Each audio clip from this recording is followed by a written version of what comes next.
இங்க ஒருத்தன் தூங்கி எழுஞ்சுக்கிறான். அவனுக்கு முகமே இல்ல. பக்கத்துல இருக்கிற கையில பிடிச்சி செவுத்துக்கிட்ட போறான். அங்க 2 ஸ்மைலிங் ஃபேஸ் இருக்கு. அதுல ஒன்னு எடுத்து அவன் மாட்டிக்கிறான். இன்னைக்கான நாள் ரொம்ப சந்தோஷமா இருக்குன்னு சொல்லிட்டு அவன் நினைக்கிறான். அவன் தண்ணி பாட்டில் வாங்கலாம் சொல்லி சூப்பர் மார்க்கெட் போறான். அங்க இருந்து ஷாப் கீப்பர் இவங்கிட்ட ரொம்ப கோவமா நடந்துக்கிறாரு. ஆனா இவன் சிரிச்சுனே வந்துடுறான். அவன் ரோட்ல நடந்து போயிட்டே இருக்கும்போது ஒருத்தன் தெரிஞ்சு அவன் மேல இடிக்கிறான். இது அவனுக்கு சுத்தமா பிடிக்கவே இல்ல. சுத்தி இருக்க எல்லாரும் அவனை ஒரு மாதிரி பாக்குறாங்க. பஸ்ல ஏறான்னு சொல்லிட்டு போகும்போது பக்கத்துல இருக்கிறவங்களாம் அவனை பின்னாடி தள்ளிட்டு முன்னாடி ஏறுறாங்க.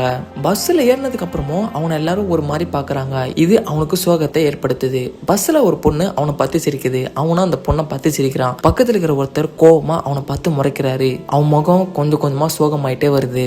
ஒரு வழியா எப்படியோ ஆபீஸுக்கு போயிடறான். ஆபீஸ்ல இருக்கிற பாஸ் அவனை பிடிச்சி திட்டாரு. ஏன் டெய்லியும் ஆபீஸுக்கு லேட்டா வரன்னு சொல்லிட்டு அவனை ஒர்க் பண்ணவும் சொல்லிடுறாரு. அவன் ஒர்க் பண்ணிட்டே இருக்கும்போது அவன் பக்கத்துல இருந்த ஒருத்தன் அவன் பெண்ணு எழுதுறன்னு சொல்லிட்டு கோவப்பட்டு இவன் மேல அந்த பெண்ணை தூக்கி எறிறான். அவன் ரொம்ப கோவமாயி அந்த ஆபீஸ்ல இருந்து வீட்டுக்கு கிளம்பி